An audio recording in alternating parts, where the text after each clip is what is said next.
Catching up on the week. Maybe we should go back to his pardoning of Sheriff Joe Arpaio. Maybe, and I guess this is an argument, but he may be the most famous racist that we have in the country. Is it possible? Maybe just this week. I mean, aside from the president himself. There is a reigning champion. I'm just saying that Arpaio as a, it's not like, at least Trump is also president, right? That's why we know Trump's name. But Arpaio just has the longest list of demonstrable racism and horrific He's actually done stuff. racist acts. Like real stuff. Let me put it this way. One of the most famous non-elected at the moment racists in the country. I think that's a safe way of doing it. Like right? Jeff National fame. I'm sure like if you lived in like North Carolina, you'd have a long list of people that you're Wait till aware he of. challenges Jeff Flake. Right, exactly.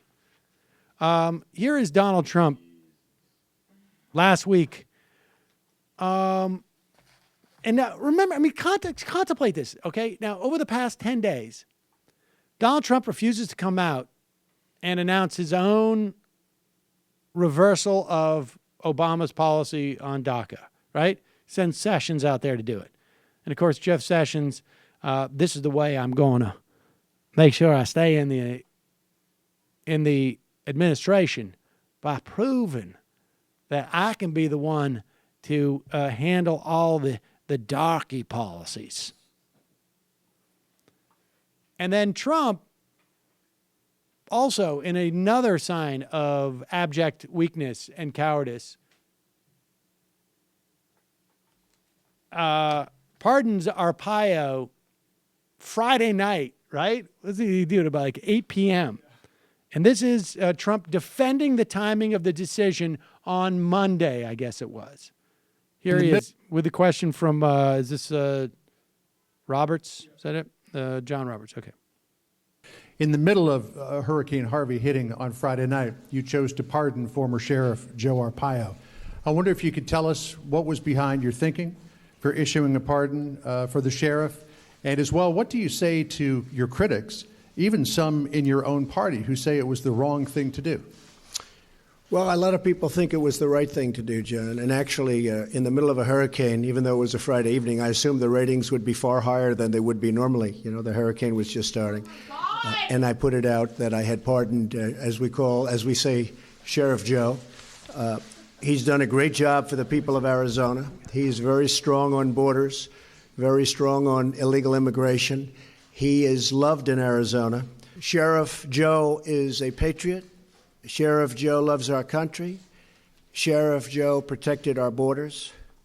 And Sheriff Joe was very unfairly treated by the Obama administration, especially right before an election that he would have won.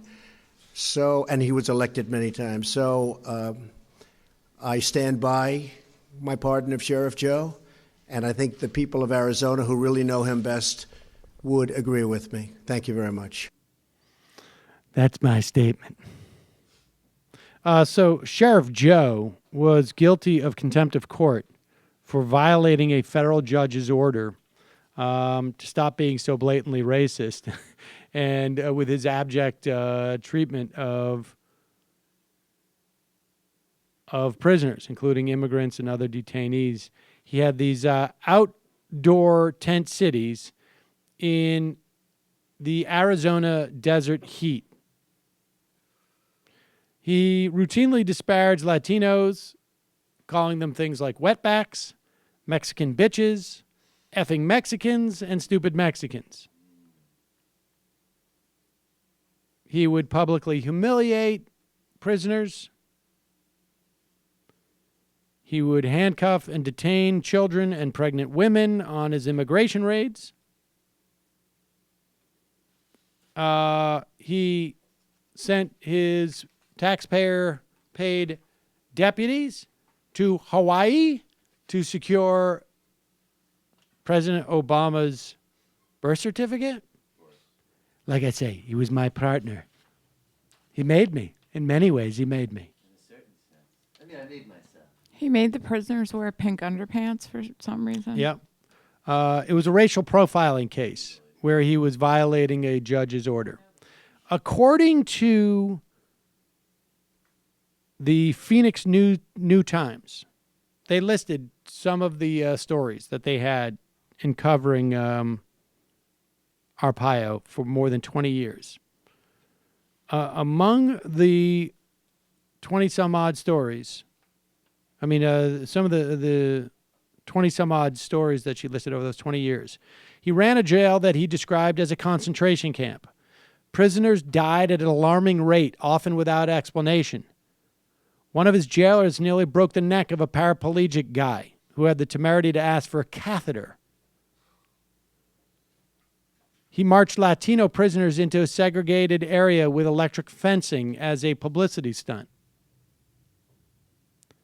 He invited visitors to its website to vote for the mugshot of the day, to mock the photos of Latino detainees. Under Arpaio, the department failed to investigate hundreds of sex abuse cases, many which involved children. According to reporter Ray Stern, in February 2012, rapists and child molesters got away with their crimes. There was the story of Ambrit Spencer, one of nearly 1,600 pregnant women who went through Arpaio's jails. She was 9 months pregnant, had internal bleeding. Jail officials ignored it. Her baby died. They waited nearly 4 hours to get her to the delivery room. Her baby died from blood loss.